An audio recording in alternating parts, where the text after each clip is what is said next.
Dear learners, HS পরীক্ষার আর দেরি নেই। সুতরাং এই মুহূর্তে নতুন প্রিপারেশন নয়, জাস্ট রিভিশন, চোখ বুলিয়ে নেওয়া।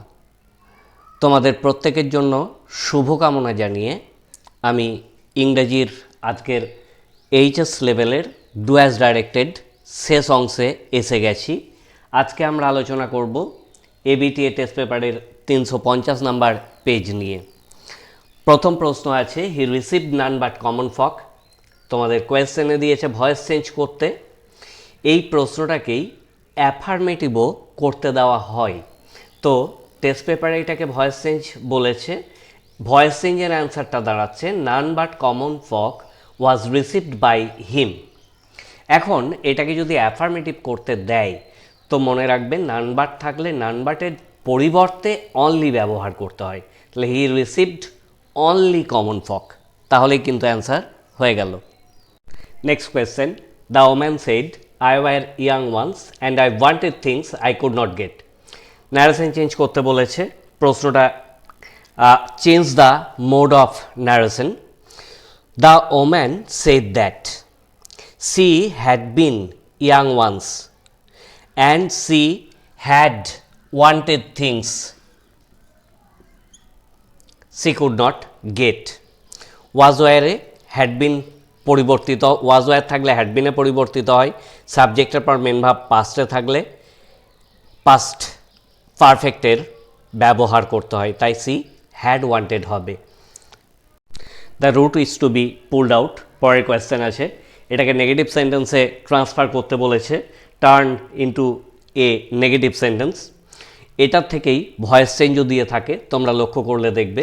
তো আমি দুটো অ্যান্সারই দেখিয়ে দিচ্ছি। এটা নেগেটিভ হবে the root is not to be pulled in, এবং এটার ভয়েস চেঞ্জ হবে পুল দ্য রুট আউট। এটা প্যাসিভ ভয়েসে দেওয়া আছে, active voice pull the root out imperative সেন্টেন্সে। 4 number question, the hermit listen to the jar but answered nothing. Rewrite using in spite of. In spite of হচ্ছে সত্ত্বেও, তাহলে in spite of having listened to the jar the hermit answered nothing, অথবা in spite of listening to the jar the hermit answered nothing. এই দুইভাবেই তোমরা অ্যান্সারটা করতে পারবে। 5 নম্বর question, I am getting off at Saharanpur. My aunt is meeting me there. Join into a single sentence দেওয়া আছে। এখানে মনে রাখবে সিঙ্গল আর সিম্পল দুটো কিন্তু এক নয়। সিঙ্গল বলেছে অর্থাৎ আমি যে 3টে সেন্টেন্স আছে সিম্পল, কমপ্লেক্স এবং কম্পাউন্ড, তার যে কোনো তাতে জয়েন করতে পারি। এখানে সিম্পলেই করতে হবে এমন কিন্তু নয়। অ্যান্সারটা দাঁড়াচ্ছে my aunt is meeting me at Saharanpur where I am getting off. এটাকে কমপ্লেক্সে জয়েন করলাম। তোমাদের সহপাঠীরা যাতে এই গ্রামাটিক্যাল টিপসগুলো পেয়ে উপকৃত হয়, তাই তোমরা শেয়ার করতে ভুলো না। কোনো সমস্যা থাকলে কমেন্টে জানাও এবং চ্যানেলটিকে সাবস্ক্রাইব করতে অনুরোধ করছি। এই চ্যাপ্টারের শেষ প্রশ্ন, my father could convey complex spiritual concepts. Turn into A complex sentence.